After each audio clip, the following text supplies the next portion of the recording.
Hi అందరికీ నమస్కారం. మీరు చూస్తున్నారు మానస సమయం.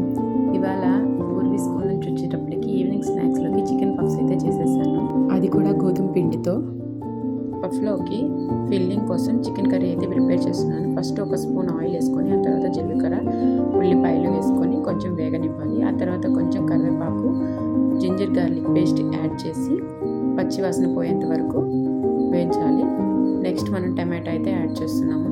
ఇది చాలా తక్కువ చికెన్ కాబట్టి నేను కొంచెం యాడ్ చేశాను అనమాట. ఇవి కాస్త వేగాక మనం చికెన్ అయితే యాడ్ చేసుకోవాలి. నేనైతే చికెన్ తెచ్చినప్పుడు కొంచెం ఇలా బ్రెస్ట్ పీసెస్ వరకు పక్కన పెడతాను అనమాట. సో ఆ పీసెస్ని ఇంకొంచెం చిన్న చిన్న పీసెస్గా కట్ చేసేసి పక్కన పెట్టుకోవాలి. ఇక్కడ మన టమాటా ఆనియన్ అయితే ఆల్మోస్ట్ వేగిపోయింది.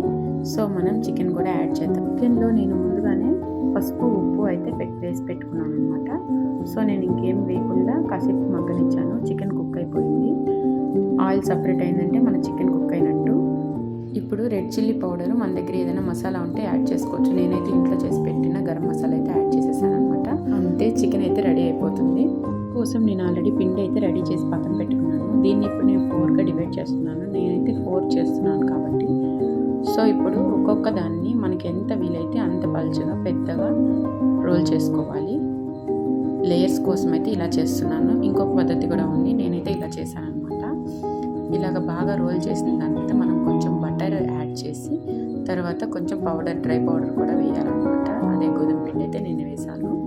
ఆ తర్వాత వాటిని కట్ చేసి 1 by 1 పెట్టుకోవాలి. నేనైతే ఈ విధంగా చేశాను. ఇలా కాకుండా ఇంకొక విధంగా కూడా చేస్తారు.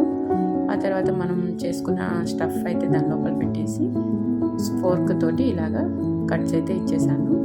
సో అన్నీ ఇలాగే ప్రిపేర్ చేసేసుకొని మన ఎయిర్ ఫ్రై ట్రేలోకి అయితే తీసేసుకున్నాను అనమాట. తీసుకున్నాక పైన కొంచెం బటర్ అయితే యాడ్ చేయాలి. బటర్ ఆయిల్ 2 యాడ్ చేశాను నేనైతే. తర్వాత ఎయిర్ ఫ్రైయర్లో ఒక 185 degreesలో 15 minutes పెట్టాను. అంతే, మన చికెన్ పఫ్స్ అయితే రెడీ అయిపోయినాయి. చాలా క్రంచీగా టేస్టీగా వచ్చాయండి.